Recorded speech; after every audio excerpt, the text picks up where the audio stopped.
The Carolina Hurricanes have been a pretty busy team after 2 days into free agency with another couple of signings. While the big news is still out on what's going on with Nikolaj Ehlers, the Canes are still in pursuit of that. But moreover, why does depth matter when it comes to signing contracts, and why it might not be the most exciting thing? These are still things that NHL teams need to figure out.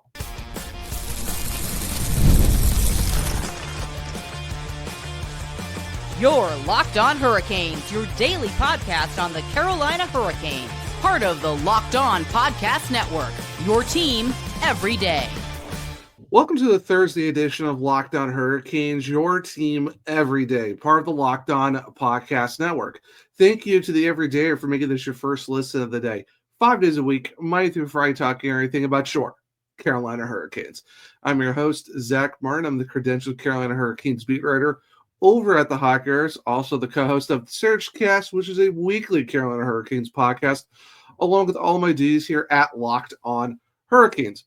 Got a good Thursday show for you guys as we get to basically talk about the importance of why depth contracts definitely matter. And I know it's not the most greatest of news for fans to hear, or it's not the most exciting, but I think it definitely should reflect on why I think even those deals should matter, especially for those guys, because you're looking for players to help you with your depth. I think that's something to definitely talk about. But we are going to kick off the show with some Nikolaj Ehlers news and what the update is there. But the Hurricanes did also re-sign a couple of guys that we'll talk about later on in the show. But starting off, we heard some news on Wednesday morning, especially from Chris Johnson, insider, that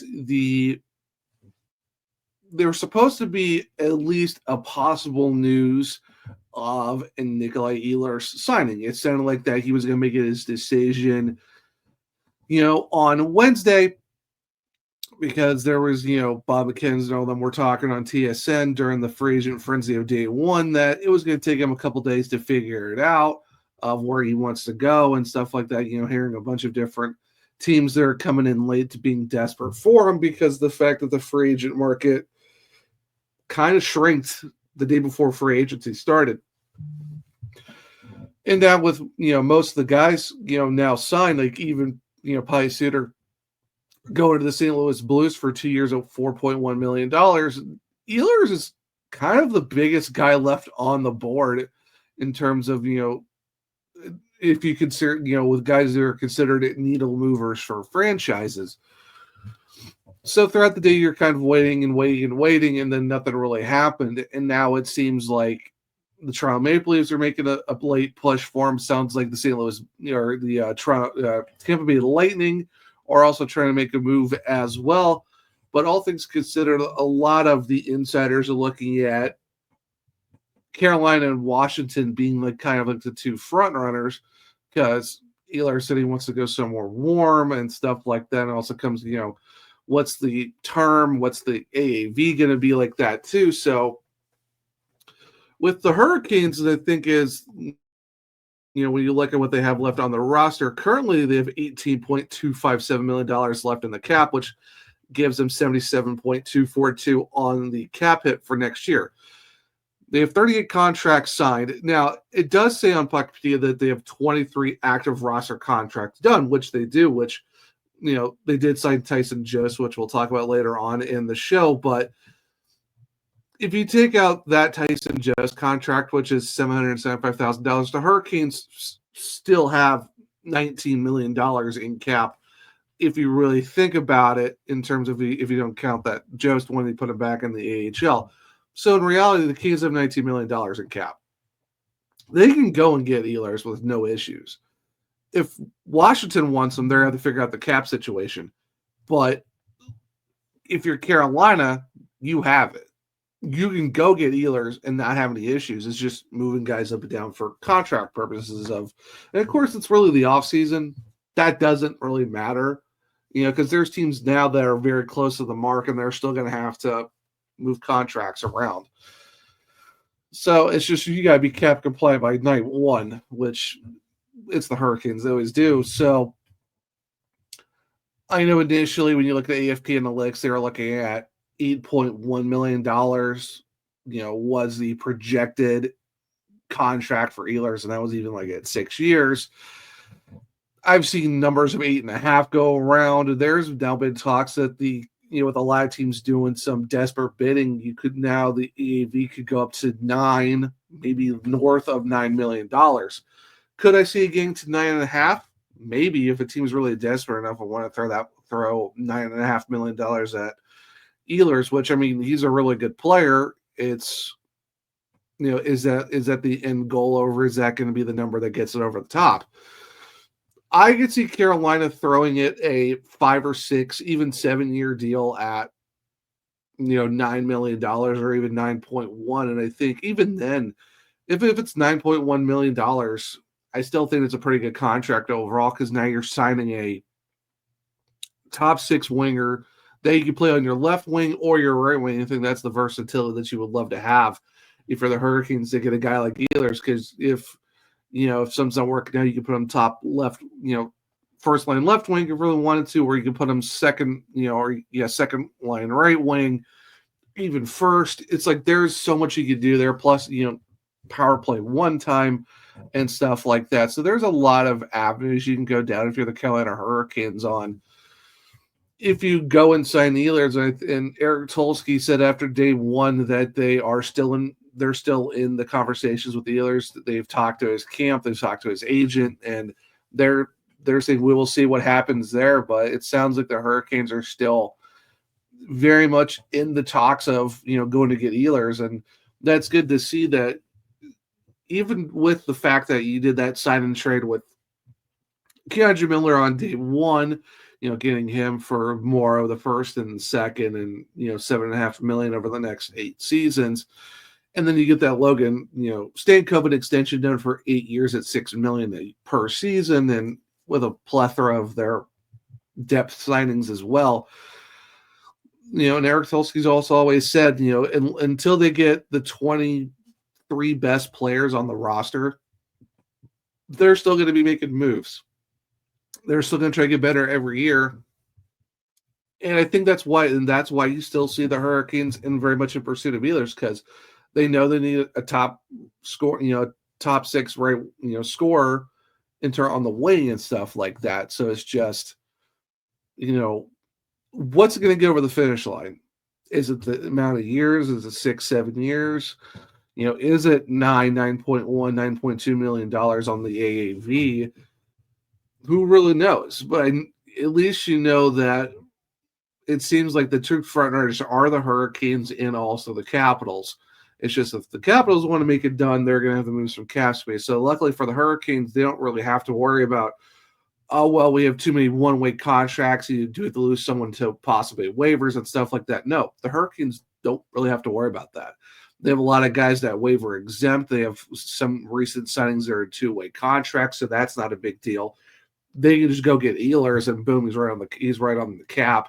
No big deal. And even then, even if it's $9.1 million, even with their current $18.2 million on with their cap space left, they would still have at least $9 million left in terms of cap space to go make other moves this offseason. So even with the Ehlers signing, and even with getting, Keandre Miller as well, the Hurricanes are still in the very fantastic spot to go get other moves done, even after signing Ehlers. So I wouldn't say Nikolaj Ehlers is the last move at all for the Hurricanes, but it's definitely that big offseason splash move that doesn't include a trade that you would still feel pretty good for your Carolina Hurricanes fan, because at least you went out and got one of the top guys that everyone was really considering. I think Ehlers is outside of Marner. I think Ehlers was that next guy in terms of the wingers. Then it was probably like, Brock Besser, going back to Vancouver, and then some of the other guys after that. So as of right now, still waiting on Ehlers on that update of where he's going to sign, but at least we know that, what are the other teams involved, and that the Hurricanes are still in pursuit of that. Now, that being said, outside of big names, depth signings do matter as well. And why does it matter for teams like that? and just in general. So stick around. We'll talk about why it matters here in a second on a Thursday edition of Locked On Hurricanes. Ever wish managing your money felt easier? With Monarch Money, it can. Whether you're grabbing your savings or planning a big purchase, Monarch puts you in the driver's seat. It's like having your own personal CFO, giving you full visibility and control of your finances. Monarch Money is more than just a budgeting app. It's a complete financial command center. You can check out your accounts, investments, and spending in one place. So in addition to managing your money, you're also building wealth. And the thing too is, it's so much easier to help you stay on the same page if you're sharing finances with someone. You figure out where you are in terms of your budgeting, your accounts, all of that stuff. And it's a good way to be able to start tracking where your spending is. And that way there's no surprises when it comes to your account. So take control of your finances with Monarch Money. Use code LOCKDOWNNHL at monarchmoney.com for 50% off your first year. That's monarchmoney.com, code LOCKDOWNNHL for half off your first year. Welcome back to segment 2 of Locked On Hurricanes, your team every day. So, the main majority of this episode is kind of what, we did the Ehlers extension, but I think this is where it's kind of, seeing like the thumbnail if you're on YouTube and, checking out the title. And this is kind of talking about why depth signings matter. And I know a lot of people aren't really like enthused about depth signings that I know seeing on social media and just in general. And everyone wants the big name news and, okay, well, why does this matter? And I think to give some context of why even deals like Caden Primo or Mike Riley or, Amir Miftakov, Tyson Jost, yada, yada, and so on and so forth. Why do depth signings, I think, still matter, and why it's not just a throwaway thing of, okay, well, it's just a dude, who cares? When it comes to the NHL, we all know that depth really does matter, and especially for the Hurricanes, they got hit with a lot of injuries last year. That's why you saw guys like Yaska, Tyson Jost, Riley Stillman, a bunch of guys, even Ryan Suzuki at one point. Of course, a lot of the call-ups were later in the season when the team was already made the playoffs. But and even like you look at goaltending, you had to go to Spencer Martin, you had to go to Dustin Tokarski, so on and so forth. Depth signings have to matter for teams, not just for the Hurricanes, but just in the AHL in general. And I know a lot of those signings aren't the most groundbreaking or needle moving. Oh, it's a 1-year deal for $775,000 or 1.1 or whatever, but those are moves that NHL teams need to get done. And you saw a lot of those, on day one with these NHL teams, the fact that, hey, you might need that 7th defenseman like Riley, or you need that 13th or 14th forward, looking at, like I said, Tyson Jost, all those type of guys. And you have to make sure that your team is shored up on guys that you can plug and play into the system. And I think that's why even then it still matters to a lot of these teams. Like, hey, we have to go get our guys. We have to go figure out what our depth is looking like. I mean, look at goaltending. Dustin Tokarski didn't come back for the Hurricanes, and Spencer Martin went over to CSKA Moskva over there in the KHL. Looking past that, there was really not very many goalies in the Hurricane system, because even Yanov Peretz never got a qualifying offer. And that's even with the fact that they got Nikita Kwap, that they got re-signed, and Ruslan Kayasev. As of right now, those two guys are projected to join the Greensboro Gargoyles in the ECHL. That means the Hurricanes were short on goaltending. That's why they went and got, finally got Amir Miskov out of the KHL AK Bears. That was rumored back on April 30th, and I even surprisingly wrote an article about that over at the Hockey Writers. But then you had to go and make a trade using your 2026 7th rounder to get Caden Primo after having a huge AHL season last year where he got 21 wins and 196 goals against and a 934 save percentage. And now you got your goaltending lined up. You got Primo, who Played 11 games for the Montreal Canadiens last year. Numbers weren't great, but still had some NHL experience and had a very good season with Laval Rocket last year in the American. Even played some playoff games. And you get another good Russian goaltender in Mifkov that you could be really excited about as well. But those signings have to happen because if there's an injury and stuff like that to either Freddie or Piotr, you can call up Caden Primo because it seems like he's probably going to be your number one guy in terms of your first call up. So you have to make those depth signings. And I think that's even when you look at, a guy like Mike Riley for the defense. He's a left shot defenseman, but as Eric Tulsky put it after the signing, he could play on the left wing or the left defense and right defense.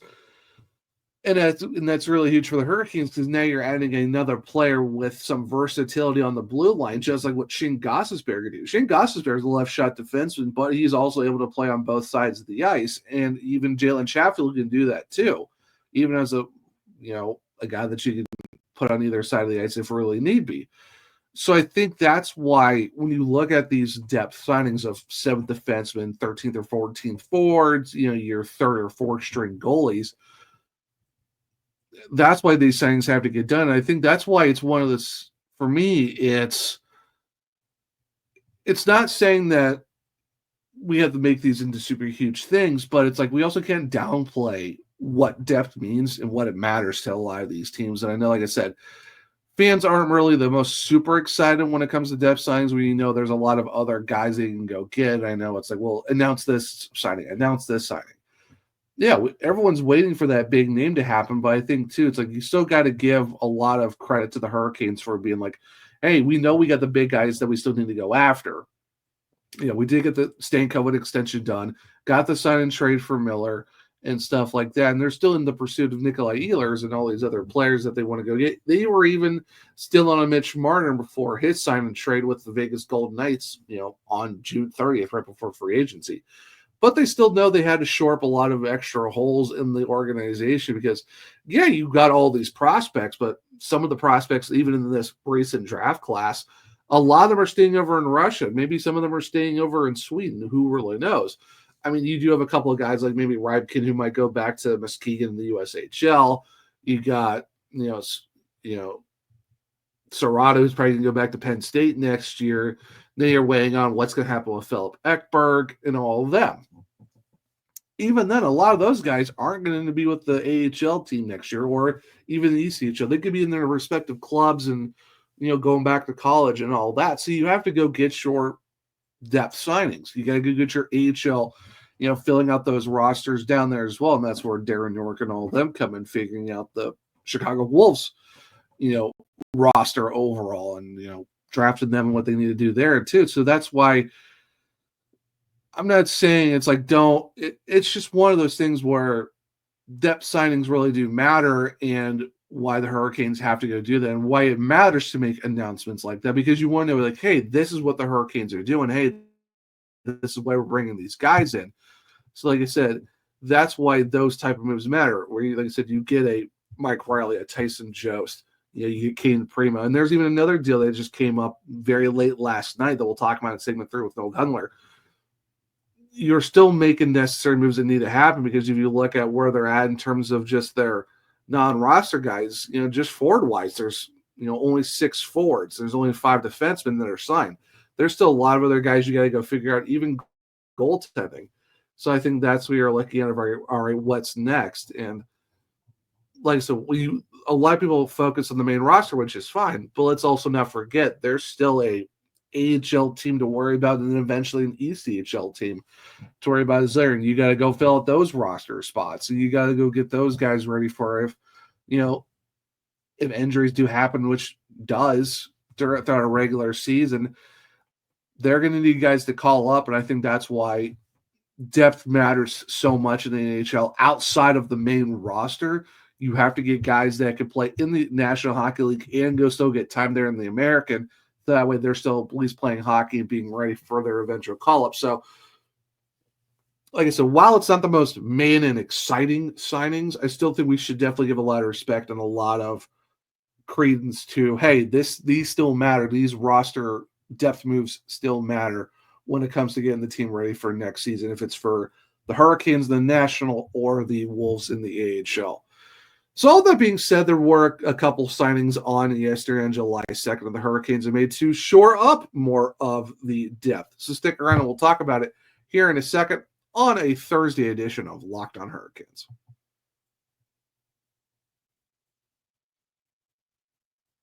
Welcome back to segment 3 of Locked on Hurricanes, your team every day. Now, if you're on the YouTube side, things you can see as our bullet points was the Tyson Jost re-signing. There was another signing last night, which we'll talk about here in segment 3, but the one that kind of caught a lot of attention yesterday for the most part was Tyson Jost is back once again with the Carolina Hurricanes. The winger center had a pretty good season last year for, being able to what he can do for another year, which does make per game pace, and played in a lot of games, at least last year for the Hurricanes, because of the fact that, due to a lot of injuries and stuff like that, they really needed Tyson Jost, and he played a lot of fourth line center for the most part, which was very big for them. So like I said, the deal is a two-way. His NHL side of his contract is $775,000. However, it is a two-way. That meaning his minor league salary is $300,000 that he can make with the Chicago Wolves next season. On top of that, his guaranteed is $600,000. So Tyson Jost is, regardless of where he plays this upcoming season, he's guaranteed at least $600,000. That's even if he plays in the American, where his base salary is $300,000, he still gets that extra bump of the guarantee. Even if he plays in the NHL, hey, you're making more than your guaranteed money, but that's what the contract looks like. It's a 1-year, two-way deal, $775,000 in the NHL, $300,000 in the American Hockey League, and then you're guaranteed at least $600,000. It's a great move. Tyson Jost was someone who's really loved in the locker room in Carolina and Chicago. Didn't play a whole lot down in Chicago last year, but still made an impact as well. Played a good majority of the season with the Hurricanes, and then it was basically a healthy scratch for most of the year as well. Was a black ace in the playoffs, but it's a good move. Like I said, it's a good 14th forward that you can have. That could be your first call up from the AHL if you really think that he needs to be up there. If he's that first guy, between him and Juha Jaska, those are two guys that you can really lean on to come up for a call up, and you don't have to worry about bringing up one of the young guys and stuff like that. And like I said, what Tyson Jost can do. I don't think it's that big of a deal. So if for the Hurricanes, it's a great move. Jost is coming back. AAV's great. Not that big of a deal. At least he's still going to get his money, even if it's that guaranteed. It's still better than nothing. It still gives you a guy you can really look at in terms of, hey, we need someone to call up. Boom, Tyson Jost is one of those guys. Now, another signing last night that kind of, was surprising that I don't think anyone's really saw or reported yet and was able to catch this morning on Thursday was the fact that the Carolina Hurricanes brought back Noel Gunler as well, in the fact that it's a 1-year, two-way contract. Now, he will be an RFA after this season, so the 23-year-old right winger will still be part of the Carolina Hurricanes even next summer, where he's going to be 24 years old because he will be a restricted free agent. The cap hit only takes up 0.9%, but if you look at the deal, it is a two-way, where while his base salary if he played in the NHL would be $813,750, his minor league salary is $80,000 in the American. So while some other guys are really getting like six figures in terms of their base salaries, there's some other guys who are still make a decent amount of money. So but Gunler is in the American still going to make $80,000 overall. And I still think that even then, that's another depth signing, another guy that you're adding back to your American League roster for next season. And I think it's a good move.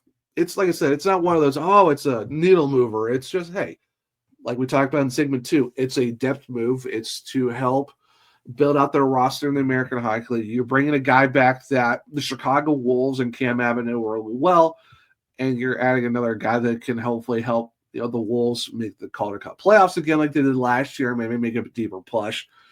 to the Calder Cup finals, at least hopefully. So, like I said, it's another depth move, just like Tyson Jost. Contracts are getting done. The salary, even if he somehow played in the National Hockey League, still a great deal. It's less than $820,000. Adds another guy that you can really use if you need to go down into that well of what your depths are. But that's kind of what it really is right now. And I think for the Carolina Hurricanes, hey, it's another great one. It's someone that they know well, and then someone who will fit in with the Chicago Wolves pretty well, all things considered. So that's kind of the most two recent signings for the Carolina Hurricanes on, back on July 2nd on Wednesday. Was the fact you got Tyson Jost and a very late night deal with Noah Gunler on all of those. So that's really about it in terms of the Carolina Hurricanes signings. Other quick news, Brent Burns is back in the NHL once again for next season going into year 22. However, it's not with the Hurricanes. He is joining the Colorado Avalanche on a $1 million base, and then with performance bonuses and stuff like that, it could go up to $3 million. So as of now, Brent Burns is no longer a Carolina Hurricane, which definitely wish Burnsy nothing but the best. Was someone really cool to talk to in the locker room post game. Was really liked by a lot of guys. Rod Brennamore really loved him. Of course, Seth Jarvis hanging out with his kids and all of that, and just overall, a lot of the guys liked him. He was with Jacob Slavin for the last few seasons after waiving his no trade a few summers back to come over from the San Jose Sharks, and had a good overall run with the Hurricanes. I know last year was kind of a dip in the production, of course. 40 years old, and he was coming off a surgery as well, so there was a little bit of a step back there in terms of trying overcome a surgery and stuff like that. Got a lot more minutes, a lot more responsibility than what him and Slavin got the season before, when you had Shea and Pesci taking a lot of those big minutes as well. So wasn't the most exciting season for Burns, but I think overall he did decently all right. But we all know with where the contracts are at now, with bringing Miller in on the sign and trade, they got Alexander Nikishin, who they're really excited about. Of course, Ghost, Walker, Chatty, Slavin are all there, and of course you get Mike Riley as your seventh defenseman. Kind of a foregone conclusion that Brent Burns wasn't coming back, and neither is Dmitry Orlov. But like I said, wishing Burns nothing but the best over there in Colorado. It'll be interesting to see how all that breaks down, but that's kind of the news so far in terms of the Hurricanes. Former guys that are going somewhere else, and where depth signings from on Wednesday, even with late moves as well, and kind of the fact that the Hurricanes are still in pursuit for Nikolaj Ehlers. So hopefully for the Friday show, maybe we have some news on a possible deal for Ehlers, or maybe something else happens between now and then. But this is just a part of the offseason where it's still early enough into free agency where there's a lot of big news going on. But in terms of anything else, it's probably going to slow down a little bit. So it is what it is, but we will definitely be trying to bring you as much information as possible here at Locked On Hurricanes. So that being said, this will be the Thursday edition of Locked On Hurricanes. Thank you for making your first listen of the day. For your second listen, go check out Locked On NHL podcast, where there is no offseason, and we'll be bringing you the daily league-wide stories that matter the most with the local coverage you love from Locked On. Find Locked On NHL on YouTube or wherever you listen to your podcast. If you want to keep up with me, I'm at OneTrueZach on X. The podcast is @LO_Hurricanes. I'm also on Blue Sky, the Zachary Martin, where you can check out my link trees in my bios, where you can find all of my written content at thehockeywriters.com. You also can check out my other podcasts at the Searchcast on all podcast platforms and on YouTube. For Locked On Hurricanes, we're on Spotify, Google, Apple, iHeartRadio, wherever you listen to your podcast. Leave a 5-star rating and review. I might just read it on the show. For YouTube, it's Locked On Hurricanes. Subscribe, hit the bell notification so you don't miss the show. Hit the thumbs up so let me know if you like the show as well. Share with other Caniacs to become everydayers just like you. But hope everyone enjoyed the Thursday edition of Locked On Hurricanes. Enjoy your Thursday, and until next time, as always, let's go Canes.